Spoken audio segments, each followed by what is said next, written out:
Leйлек районундагы жумуш издеген жарандар бош жумуш орундары менен таанышты. Алар өздөрүнө жумушка орношууга шарт түзүп, керектүү маалыматтарды алышты. Мындай мүмкүнчүлүк Исфана шаарындагы номер 48-кесиптик лицейинде Инсан Лейлек коомдук фондунун демилгеси менен уюштурулган бош жумуштар жарманкесинде түзүлдү. Жарманкеге Лейлек райондук мамлекеттик администрациясынын райондук эмгек жана социалдык өнүктүрүү башкармалыгынын билим берүү бөлүмүнүн өкүлдөрү жана мамлекеттик менчик жумуш берүүчүлөр катышты. Мына азыр бизде потенциалдуу иш берүүчүлөр келип отурат. Буларда азыр заявка болгондон 49 вакансия бар. Бирок мен ойлойм, мындан дагы вакансия көп болушу мүмкүн. Анткени бизде частный секторда дагы, мына жеке ишканаларда дагы вакансия көп да. Эгерде биз менен байланышта болсоңуздар, биз ойлойбуз дагы эле маалыматты көп беребиз силерге да. Анан мен ойлойм, бул иш-чара жемиштүү өтөт.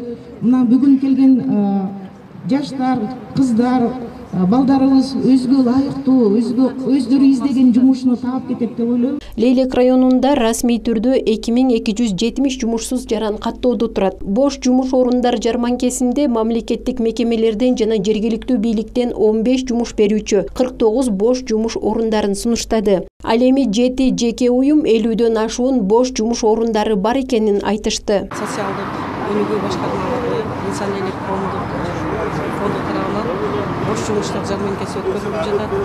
Жыл башынан бери 2000ден ашуун ушул бош жумуш орундарына жарандарыбыз катталган.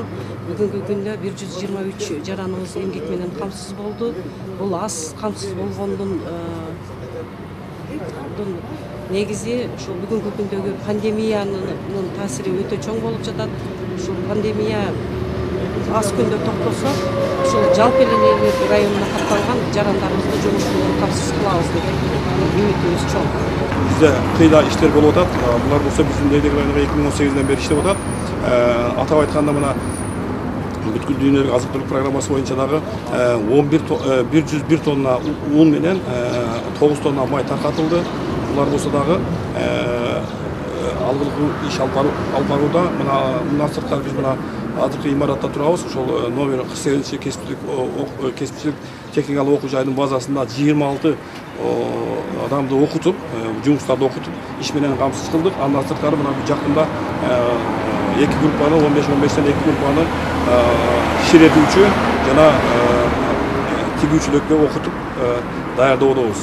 Учурда бош жумуш орундар жарманкеси жумуш издеген жарандар үчүн абдан керек экенин бул иш-чарадан көрүүгө болот. Жарманке миграциядан жабыркаган Баткен облусунун калкынын аярлуу катмарынын атаандаштыкка жөндөмдүүлүгүн жогорулатуу боюнча социалдык инновациялар долбоорунун алкагында уюштурулду. Каныша Яшымова, Бакытбек Саитов, Алтын бешик жаңылыктары.